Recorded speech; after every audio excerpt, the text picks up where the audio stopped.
গ'লে এইটো অমানৱীয়, যিটো পেহেলগামত ঘটিলে সেইটো অমানৱীয়। এনেকুৱা কাম কোনো জেগাতেই যাতে অদূৰ ভৱিষ্যতেও নহয় আৰু বৰ্তমানো যাতে এনে কামলৈ আগবাঢ়ি নাযায়।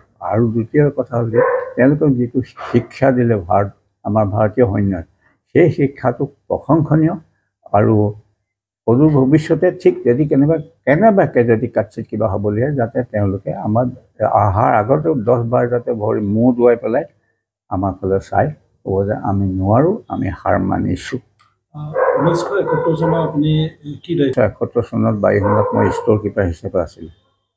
ষ্ট'ৰ কিপাৰ আমাৰ 5বিধ এয়াৰক্ৰাফ্ট আছিলে বেলেগ বেলেগ ধৰণৰ।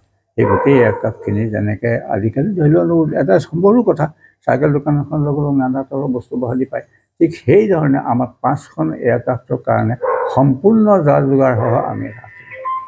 যিকোনো মুহূৰ্তত বিচাৰিলে আমি যাতে তেওঁলোকৰ প্ৰয়োজন পূৰা কৰিব পাৰোঁ। ইতিমধ্যে আপুনি গম পাইছে যে মকড্ৰিল সন্দৰ্ভত থাকিব ভাৰতীয় সেনাবাহিনী নাগৰিকে কি ধৰণে মকড্ৰিলটোৰ প্ৰয়োজনীয়তা কিমান? প্ৰয়োজনীয়তা মকড্ৰিলটো মাষ্ট কৰিবই লাগিব। মকড্ৰিল হ'লে অন্ততঃ নিজৰ ছেফটিৰ কাৰণেও বহুত কামত আহে।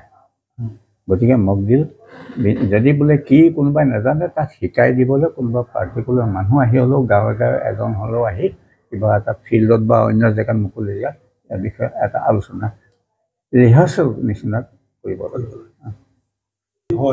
যদি হয় তেতিয়া ভাৰতীয় নাগৰিকসকলে কি কৰাটো আপুনি? ভাৰতীয় নাগৰিকসকলে যুদ্ধত যিমান দূৰ পাৰে সহায় কৰিব পাৰে লাগে।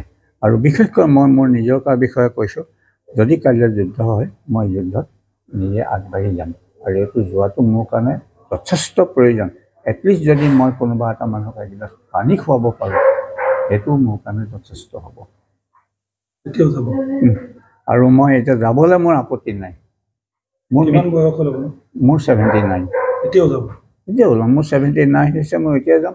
যদি মই কাৰোবাক যদি অকণমান সহায় কৰিব পাৰোঁ, মই এই দুনিয়ালৈ অহা এটা সাৰ্থক বুলি ভাবিছোঁ। ইণ্ডিয়ান এয়াৰফ'ৰ্চত কাম কৰাটো মোৰ কাৰণে এটা বৰ সাৰ্থক কাম কৰিলোঁ বুলি মই ভাবিলোঁ।